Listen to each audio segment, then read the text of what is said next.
제가 어저께도 잠깐 얘기했지만 이 항모 갖자고 자꾸 당장 갖자는 사람 보면 무슨 생각이 드냐면 지금 그냥 나 힘 세졌거든. 나 힘 세졌거든. 내 벼슬을 봐봐. 얼마나 시뻘겋게 지금 힘이 들어갔어. 이 수탉 지금 힘 자랑하는 그런 느낌이 들어.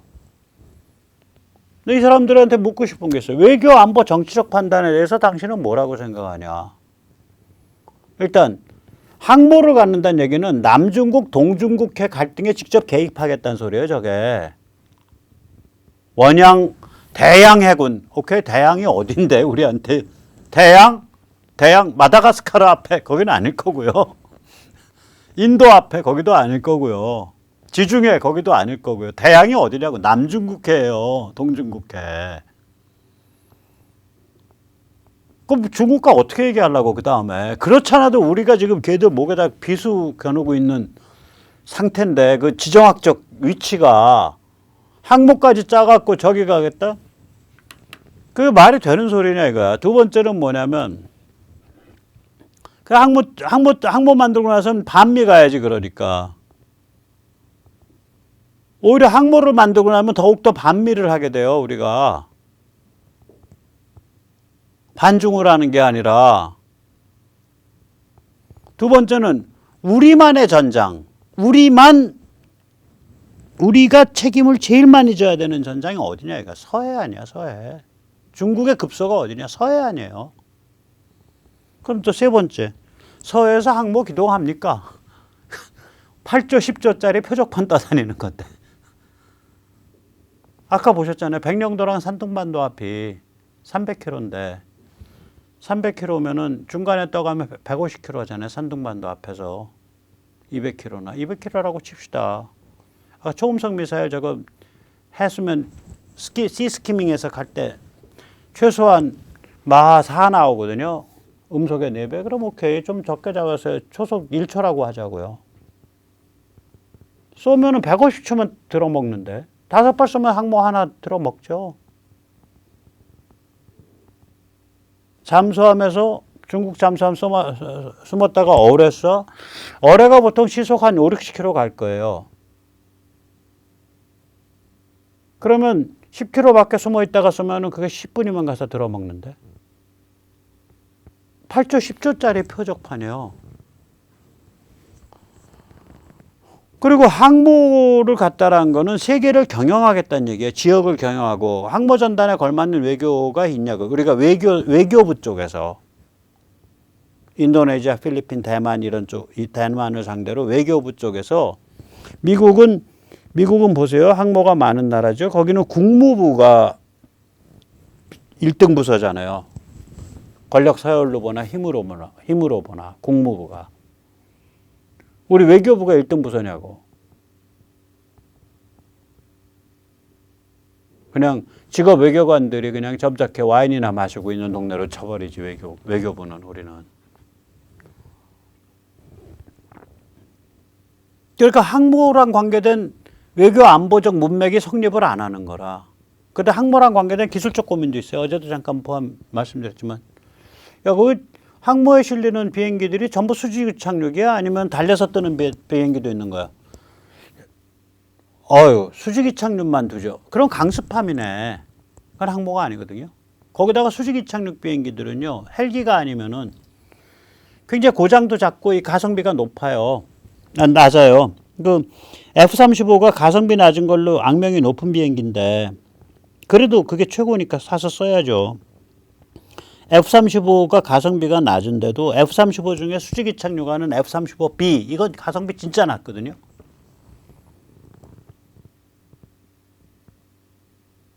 그럼 활주를 놔야지. 그래야지. 그러면 이제 항모가 되죠. 수직이 착륙은 조금만 쓰고. 오케이. 활주 놓으면은 저기 비행기 쏴주는 새총 비행기 26 그러니까 비행기 발진 시스템 에어크래프트 론칭 시스템 비행기 발진 시스템을 뭘 두려고 활주를 놓으면 전통식 증기 유압할 거야? 아니면은 전자기식 이멀스 할 거야? 이멀스가 좋지. 전통식 증기 유압보다도. 어느 거 가거나 일단 7만 톤, 8만 톤 돼요. 저 규모 되면 어느 걸 가거나. 그래서 이머스를 가게 되면 전력을 많이 쓰는데 그러면 핵 추진돼야 되는데 그러면 원자로 어디서 들어올래?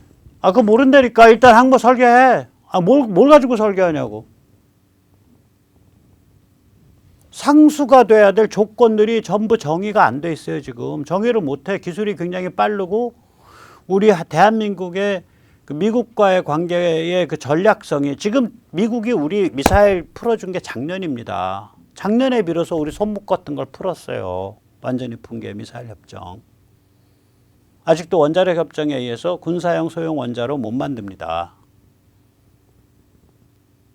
아직도 이거 안 풀린 거예요. 손 묶은 게. 근데 올해라도 풀리면은 전혀 또 그림이 달라져. 뭐가 기술이 더 발전하면 또 달라져. 너무 이 변곡점에 있기 때문에 지금 서둘러서 그거 몇 조짜리 그거 할 필요가 있냐 이거예요. 거기다가 우리 주전장은 서해인데 서해는 저기 진입도 못하네. 서해에서 싸움 붙으면 항모에서 비행기 뜨냐고. 그냥 육지에서 뜨고 말지. 좀 그런 거예요. 그래서 이게 항모 가자, 뭐 대양 해군, 뭐 이거 전부 문재인의 무슨 저기 헛소리, 그 동북아 균형자가 되겠습니다. 이거랑 뭐가 다른 소리냐 이거야. 나는 솔직히 모르겠다. 아니면 수탉이 꽃겨 하고 벼슬 새빨갛게 해서 화내는 거랑 뭐가 다른 소리인지 잘 모르겠어요.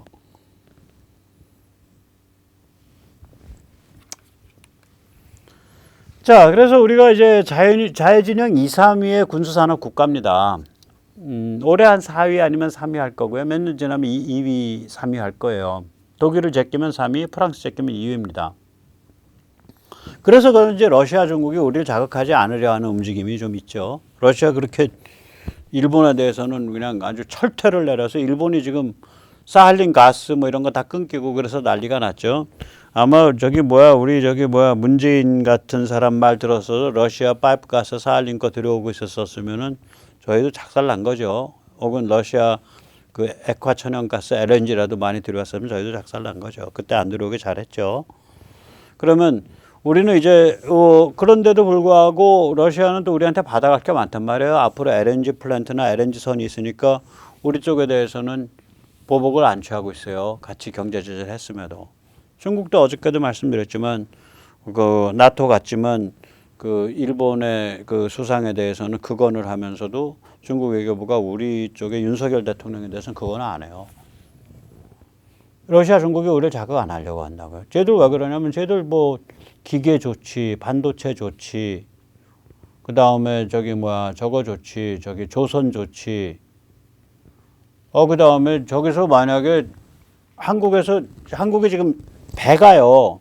신형으로 다 바꾸고 있어요. 이유는 다른 것도 없어. 이유 중에 하나는 일단 중국이랑 힘을 좀 겨뤄야겠으니까 신형으로 되었어요. 그게 이제 쫙 밀렸다가 박근혜 대통령 때부터 확정돼 갖고 문재인 때 해서 지금 막 튀어나오기 시작하는 거예요.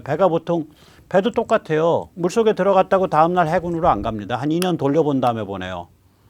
그러면 배의 예산 배정해서 설계하고 건조하는데 한 5년 걸려요. 그럼 해군에 올해 내년 된 거는 7년 전에 된 거야. 박근혜 대통령 때 한 거예요. 해군 강화는. 그나마. 그리고 이제 이런 것들이 있는데 이런 것들을 우리가 이제 강해지고 있는 거죠. 자, 이렇게 파워가 좋아지고 있는데 파워가 좋아지고 있으니까 러시아, 중국이 우리를 자극 안 하려고 그런다. 그 배가 이렇게 새 배들이 나오면 이제 옛날 그전 배들 막 퇴역하고 있거든요. 그거 이제 적당하게 남미 우리 콜롬비아에 하나 보냈나?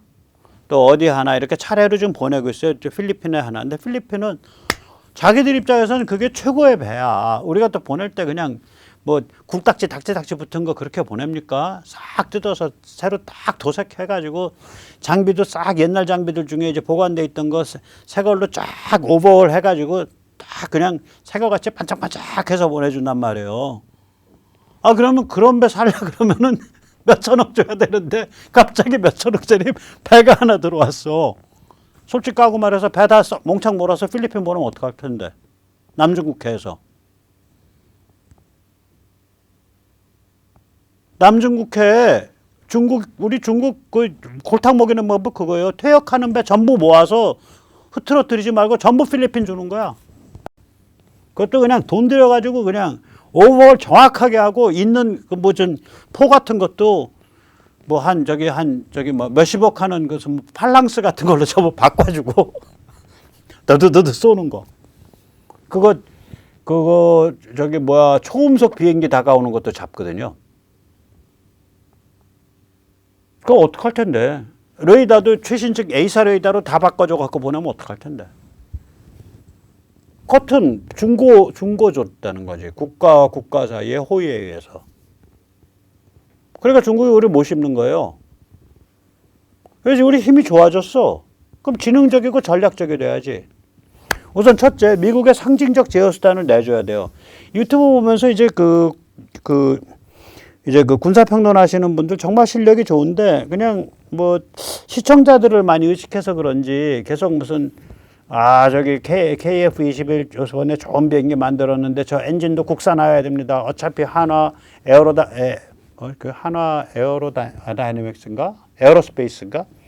거기서 어차피 제너럴 일렉트릭 엔진 지금 전체 조립해서 납품하니까 거기서 실력 좀 더 쌓아가지고 국산하면 얼마나 좋겠습니까? 뭐 이런 얘기를 많이 하셔. 근데 그거 보고 있으면서 야, 미국 코털 뽑을 일이냐? 제가 솔직한 느낌 말씀드릴게요. KF-21이 저게 한 4년 지나면 F-35 뺨치는 기계 돼요. 내부 무장창 다 달고 이렇게 시작하면 왜냐면 센서 종류가 F-35보다 좋아. 그리고 우리 거다 보니까 미국 거는 미국제 저기 미사일만 달잖아요. 여기는 막 유럽제도 달고 미국제도 달고 미국제 처음에 안 달아준다 그랬다가 항복해서 미국제도 달아요. 좋은 건 다 달아. 전 세계적 명품은 지금 다 달고 있어요. 그리고 한국 사람들이 한번 뭐에 꽂혀가지고 이렇게 완성도 높이면 완성도 높아지잖아요. 굉장히 좋은 명품이 나올 거라고. 가격은 뭐 F-35의 3분의 2 내지 뭐 이런 가격. 유지보수비는 F-35의 4분의 1. 지금 F-35의 4분의 1 잡고 있거든요. 유지보수비를. F-35가 1시간당 뭐 4만 달러인가 그런데 이걸 10,000달러인가로 봐요. 유지보수비를. 그러니까 뭘 좋은 거죠. 자, 그러면은 이거를 가지고 지금 근데 우리는 바깥에 뭐라 하냐. 우리는 스텔스가 아닙니다. 4.5 세대입니다. 왜 그래야 되냐. 성능도 빨리 업그레이드 할 필요 없어요. 가격 싸게 해서 성능도 조금 처지게 해야 돼. 안 그러면 미국의 로키드 마틴 같은 거에 가서 이제 뒤에 엉덩이에 들이받고 때리는 게 되니까 별로 안 좋아요. 엔진도 똑같아요. 우리가 지금 쓰는 게 아마 그게 2차 연속을 애프터바너라 그러는데 애프터바너까지 하면은 2만 몇천 파운드 나오고 애프터바너 안 한 상태에서 한 15,000-6천 파운드 나올 거예요. 지금 F-30 우리가 F-21에 쓰는 게 KF-21에 쓰는 게 그러면은 애프터바너 안 한 상태 거 기준으로 우리는 한 12,000 정도까지만 하자. 그럼 얘들은 뭐에 쓰는데? 드론, 초고급 드론. 그 다음에 일회용으로 허접하게 만들면 뭐에 쓰는데? 순항미사일. 순항미사일을 한번 제트 엔진 돌아가서 쭉 가가지고 아음속으로 가거든요. 타우루스 같은 거. 아음속이라는 건 이제 마하 0.8. 음속 직전. 가가지고 그 다음에 빵 터진 다음에 엔진 안 쓰잖아요. 일회용 엔진. 디스포저블 엔진이에요. 디스포저블. 쉽게 말하면. 그런 거. 그래서 미국이 우리를 브레이크를 걸 수 있는 브레이크를 내버려 둬야 된다. 그리고 그 브레이크를 가지고 야, 저 나라 팔라 그러는데 너희 왜 안 말려? 왜냐면 미국도 우리가 쓴다는 건 못하니까 어디 바깥에 이상한 데 파는 거 말리려고 할 거예요. 이상하다라고 주장하겠지. 근데 우리가 보면 이상하지 않아. 괜찮아. 그래서 아웅다웅하는 재미가 있어야지. 우리가 지금 비행기 장사하려는데 미국이 못하게 할 것 같으니까 우리가 제너럴 일렉트릭이 만드는 전투기용 엔진까지 만들어야지. 그래서 100% 국산을 달성해야지. 아니 이게 무슨 그냥 남이랑 물고 물리는 관계가 좋다니까요. 이럴 땐 좀 그렇게 좀 그러니까 이런 거를 유튜브 같은 거 들으실 때, 평론 들으실 때 이렇게 새겨 들으셔야 돼. 두 번째는 뭐냐? 첨단 요소 기술, 모듈, 서브 시스템에 집중해야 돼요. 이게 이제 이스라엘 애들이 이걸 하잖아. 우리 저 영역 해야 되나. 요번에 우리가 저거에서 대박 벌은 거예요. 레이더, A사 레이더로. A사 레이더 번에 그 정도 성능 안 나왔으면 KF-21 절반쯤 망한 겁니다. KF-21이 앞으로 얼마나 성공하냐는 저런 종류의 모듈들, 서브 시스템, 소프트웨어에 달린 겁니다. 몸통과 엔진은 멀쩡하게 미끈해요. 그럼 이제는 이거죠. 신경과 뇌죠. 그 다음에 각종 센서들, 파워팩이라는 건 이제 전차나 이런 데서 얘기하는 건데 저기는 변속기하고 엔진이 한 뭉덩이로 같이 묶여 있어요. 그걸 파워팩이라 그래요. 변속기와 엔진이. 그 다음에 헬기 같으면 변속기, 우주 로켓, 요번에 누리호 성공한 거. 그 다음에 램젯, 램젯이라는 건 이제 제트의 일종인데, 원리가 이거예요. 자, 음파라는 거는 뭐랑 똑같으냐면요. 모양새가 우리가 수면에다가 돌을 똥 떨어뜨리면은 그 리플, 그 물결이 이렇게 요거 이렇게 번져가잖아요. 공기에 비행기가 가면 이 주위로 리플이 그렇게 번져가요. 그러면 비행기가 가면 이쪽은 리플과 리플의 간격이 좁고 저쪽으로는 리플과 리플의 간격이 넓어지겠죠. 타원형으로 이렇게 이쪽으로 쫙 몰려있는 타원형으로 겹겹이 나이테가. 오케이? 점점 좁아져. 근데 얘가 만약에 음속보다 빨라지면 어떻게 되냐고. 빵! 하고 음속을 치고 나가는 거예요. 그럼 얘 앞에는 아예 리플이 없어요. 그 상태가 되면 이 앞으로 구멍을 뚫어 놓으면 어마무시한 압력으로 공기가 몰려 들어옵니다. 그러면서 여기가 그 압력 때문에 뜨거워져요. 이 통로가. 그 현상을 이용해서 이 안에 형상을 잡아가지고 거기에다 대고 공기가 압축되게 만들고 뜨거워졌을 때 연료 때리고 불 붙여버리는 거예요. 그러니까 여기 뭐 프로펠러 돌아가는 것도 뭣도 없어요. 그 대신에 연료 효율은 굉장히 낮아요. 근데 구조는 단순해요. 프로펠러하고 뭐가 없어요. 그 통로 잘 잡고서 그 대신에 얘는 이걸 램젯이라 그러는데 램젯은 언제부터 작동하냐? 음속의 벽을 깬 다음부터 작동해요. 다시 말하자면 음파의 그 나이테가 점점 음속에 가까워질수록 나이테 이게 쫙 하다가 그 다음에 그거까지 빵 깨고 나면 얘 앞에는 나이테가 없어지는 상태가 되거든요. 그때부터 작동하는 거예요. 이게 램젯이에요. 이 원리가. 이런 거 어떻게 하냐. 영어 좀 할 줄 알고요. 그냥 영어로 된 좋은 컨텐츠 많이 찾아보면 됩니다. 그러면 멋있는 다이어그램 나오고 그래요. 그래서 이제 램젯, 화약, 포신, 추진연료 이런 것들이 우리가 이제 많이 이제 생각을 해야 될 거죠. 이게 첨단 요소 기술 모듈들. 이게 이제 이스라엘 애들이 이런 식으로 장사를 잘하죠. 근데 이스라엘은 못하는 게 있죠. 우리처럼 사이즈가 안 되니까 핵심 플랫폼을 장악을 해야 돼요. 핵심 플랫폼, 전투기, 고등훈련기. 우리가 이번에 전투기는 FA-50, 그 다음에 이번에 KF-21. 고등훈련기는 FA-50의 다른 형태인 T-50. 프랍은 이거 우리가 지금 개발 안 하고 있는데 헬리콥터 비행기. 기본 훈련기라고 했어요. 우리가 KT-1. 근데 저거를 좀 제대로 만들어 놓으면 저거는 저게 이제 공군 쪽에서는 신경을 안 쓰고 있어요. 저거는 경비행기니까 그냥 비행기 하고 돌아가는. 근데 저게 그 아프리카 국가 같은 데서는 저거를 여러 가지 민수용 또 반군 진압용 이런 걸로 써요. 그래서 이게 외교 무기로 쓸 수가 있어요. 외교 무기로. 그래서 저건 정부가 신경 좀 쓰는 게 좋아요. 프랍이라 그러죠. 헬기가 저게 아주 우리가 이번에 벌써 헬기를 두 번째 만든 거죠. 수리온. 그 다음에 이번에 아주 좋은 작품 만들었죠. LAH.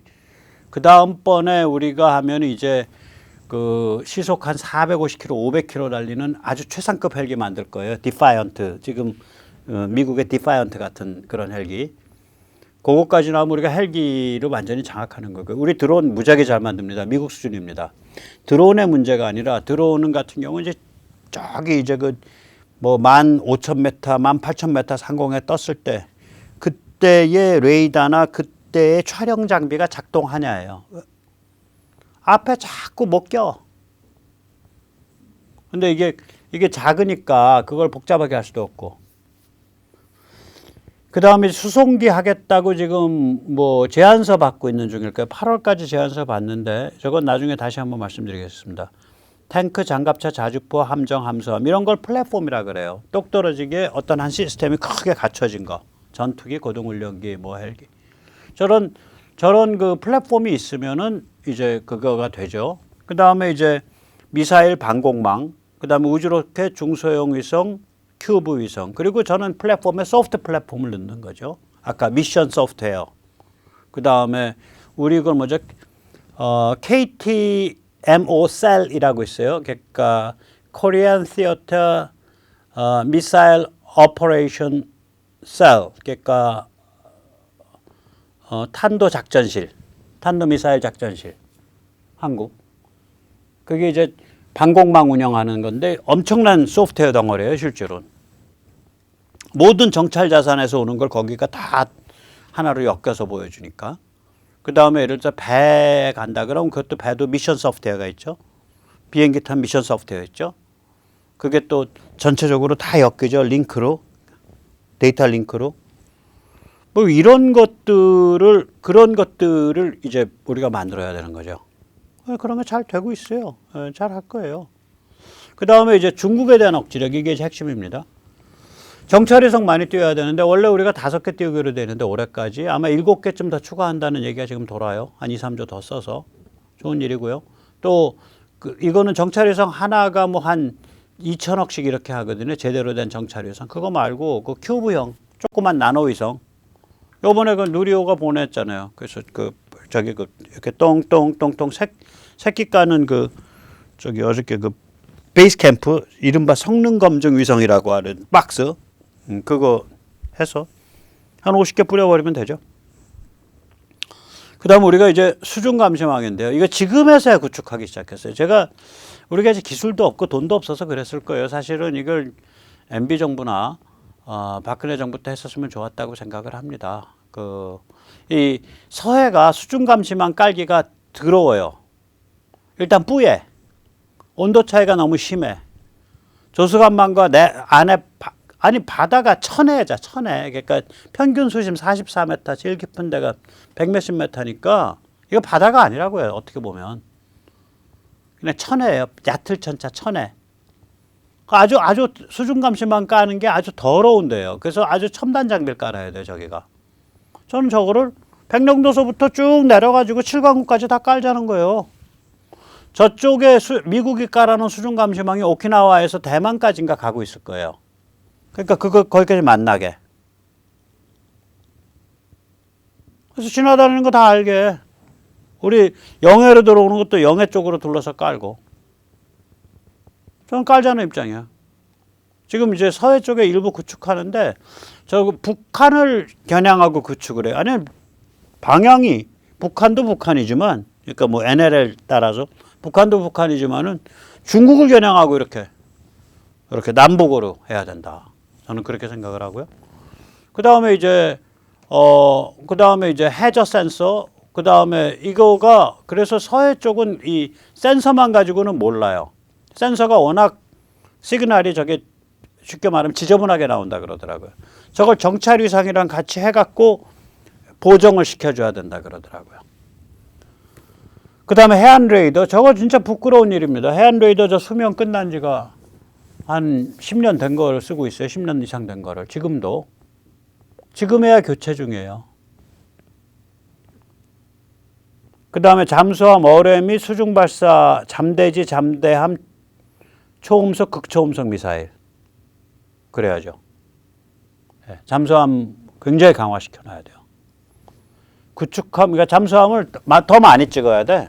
뭐 지금 핵잠 못 만들면은 우리 디젤이 전 세계 최고거든요. 지금 전 세계 최고예요. 독일 포함해서 우리 디젤이. 그러니까 디젤을 많이 찍으면 된다 이거지. 그다음에 구축함, 호위함, 초계함, 미사일 고속정 여기까지 우리가 지금 잘 만들고 있어요. 지금 찍고 있는데 더 찍어라 이거예요. 돈 되면. 그 다음에 우리 무인 수상정이 이번에 나왔는데 괜찮아요. 해검3라는 건데 그거 많이 찍어야 된다. 그리고 무인 잠수정 많이 해야 된다. 그럼 무인 잠수정을 여러 개 찍으면 무슨 문제가 있냐? 수중 무선 통신이 문제가 돼요. 일단 전파 통신이 아니에요. 저 무선은 전파가 아닙니다. 수중에서는 전파가 안 통해요. 그럼 저 무선은 뭐냐? 주로 광학 이거나 혹은 접촉식이 돼야겠죠. 어떤 수중에 어떤 뭐 타워 같은 게 있는데 거기 가서 쓱 가서 붙으면 뭔가를 내려서 쓱 붙으면은 서로 이렇게 인덕션이 돼서 데이터가 온다든지 그건 제 생각이에요. 그건 이제 주기적으로 하는 거죠. 무선 통신도 주기적으로 할 수밖에 없거든요, 저거. 수중은 옵티컬이에요.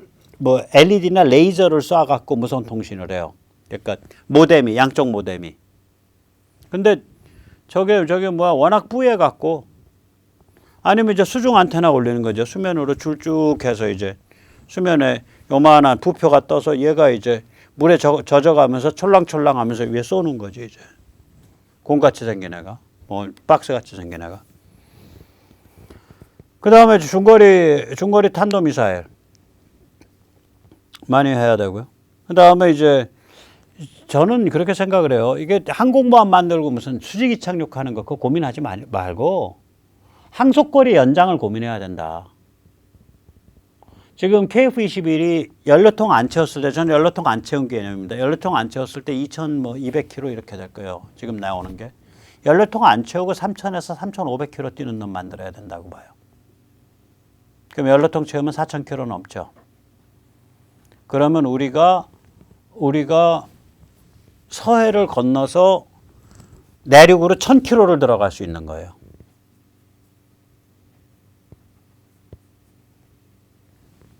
만약에 상해를 가면 연료통 채웠다. 상해를 가면 상해까지가 한 8,900km 나올 거예요. 1,000km. 그다음 상해에서부터 1,000km 들어가서 빠져나올 수 있는 거예요. 최소한 500km는 들어가서 작전할 수 있는 거죠. 저게 미국이 이제 지금 개발하고 있는 인도태평양 차세대 전투기를 미국이 인도태평양이라고 규정을 해요. 왜냐하면 자기들의 이때까지의 전투기는 전장을 유럽으로 설정했다는 거죠. 유럽으로 설정을 하면 전장이 길 필요가 없었다. 그래서 대개 보면 비행기들이 뭐 2,000km, 3,000km예요. 연료통 채우면 한 3,000km 좀 넘어 나가고 연료통 안 채우면 2,000km 초반대예요. F-22도 그럴 거고요. F-22가 2,000 몇백 킬로인가 그래요. 그리고 저거 F-22보다 F-35는 조금 더 짧아요. 연료통 안 채우면. 우리 KF-21이 거기고요. 그래 우리 KF-21이 연료통 채우면은 3,000km 조금 안 돼요. F-35도 그래요. 그게 다 유럽 전장 모델이에요. 근데 중국을 견제해? 저는 항모를 왜 만드냐 이거야. 서해 건너서 그냥 들어가야지. 그러려면 연료통 채웠을 때 4,000km 이상 나오고 연료통 안 채우면 3,000km 나가는 조금 큼직하게 만들어서 그 방법밖에 없다. 다음번에 아마 그런 걸 방사청에서 좀 고민해야 될 거다. 주적을 중국으로 두고 중국의 해안에서부터 1,000km, 1,500km까지는 깡통 채웠을 때 들어가서 때리고 나올 수 있게 그렇게 생각해야 된다. 그러면 요새 그 순항미사일이 거기서 놓으면 500km, 600km를 가거든요. 거기 또 비행기에서 놓으면. 그럼 우리가 1,000km를 해안에서부터 중국 해안에서 1,000km를 내륙으로 들어갈 수 있으면 순항미사일 거리는 500km를 더 들어가요.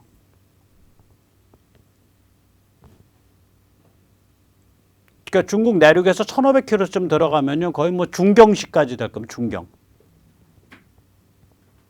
그 정도는 나와야지. 그래서 다음번에 KF-21 다음번 비행기는 그렇게 가야 된다. 그 다음에 이제 8,000km 정도 거리에 30톤 다목적 수송기. 저 수송기가요. 이전 수송이 아닙니다. 저걸로 우리는 그거를 영어로 쓸 때 AWACS에서 AWAC를 쓰는데 미국은 그걸 그렇게 안 쓰고 AEW&C를 써요. 그게 맞다고 봐요. AEW&C. 그 뭐냐면 Airborne Early Warning and Control. 그러니까 공중 조기 경보 및 통제. 그래서 AEWSC도 저걸로 만들 수 있고요. 수송도 할 수 있고요. 그 다음에 드론 항모도 할 수 있고요. 뭐 다목 그 다음에 저기 뭐 공중 급유기도 할 수 있고요. 여러 가지 할 수 있죠. 저거 좀 한 25톤에서 30톤 적재하고 지금 발표돼 있는데 항속거리를 한 8,000km로 해달라는 거예요. 저는 그래야 중국을 겨냥한다. 그리고 그래야 오래 떠 있는다. 그 다음에 상륙 헬기 부대. 저 이제 중국의 방공망이나 이런 게 전 대충 망가져 있으면은 이제 그 강습 상륙함은 만들자는 입장이에요. 항공모함 말고. 강습함 이미 마라도 독도 만들어 놨죠. 그 쫙 가서 거기다가 상륙 헬기에 30대 띄우고 가서 앉아갖고. 그러니까 중국을 겨냥하고 모든 게 나와야 된다 이제. 왜냐하면 요번에 우리가 한 몇 년 안에 이제 북한을 자유화하는 데 성공한다 그래도 중국이 이제 임종 자리에 넣어서 이제 몸부림을 칠 거예요. 제가 그 시스템이 죽어가는 거잖아요. 중국의 어저께 말씀드렸죠. 그러니까 쇼비니스트, 그러니까 쇼비니즘, 그 글로벌 매니팩처링이죠. 글로벌 매니팩처링, 그러니까 CGM 컴플렉스, CGMC, 쇼비니즘, 세계 매니팩처링, 군대 컴플렉스 이렇게 되죠. CMMC, 쇼비니즘 매니팩처링 밀리터리 컴플렉스죠. 그래서 얘들 그 체제가 죽어가는 거거든요. 그럼 그 체제가 언제까지 가겠냐고. 그때 죽어갈 때 얼마나 발악을 하겠냐고요. 그래서 우리가 이제 한반도에서 북한과의 자유통일을 할 때도 저 힘이 필요하지만 중국이 기세가 꺾였을 때 그 발악을 못하게 딱 제압을 하기 위해서라도 더욱더 저 전략, 중국을 어떻게 상대할 거냐, 어떻게 중국에 대한 억지력을 최대화할 거냐, 거기에서 모든 그게 외교, 안보, 군사의 기본 틀이다 이거예요. 그리고 윤 통령이 그거를 적시를 하고 움직이는 방식은 노무현만큼 대담해지면 노무현의 100배, 1000배가 되는 거예요. 노무현은 대담했던 사람이에요. 근데 방향이 잘못됐지. 우리는 어떻게 하면 중국에 대한 억지력을 강화할 거냐. 그 첫 단계로 어떻게 하면은 중국에 대한 억지력에 바탕을 해서 북한을 자유화시킬 거냐. 두 번째 단계로 어떻게 하면 중국에 대한 억지력을 가지고 임종배대에 들어간 중국 체제가 발작하는 것을 막을 거냐. 그 게임입니다. 예, 감사합니다.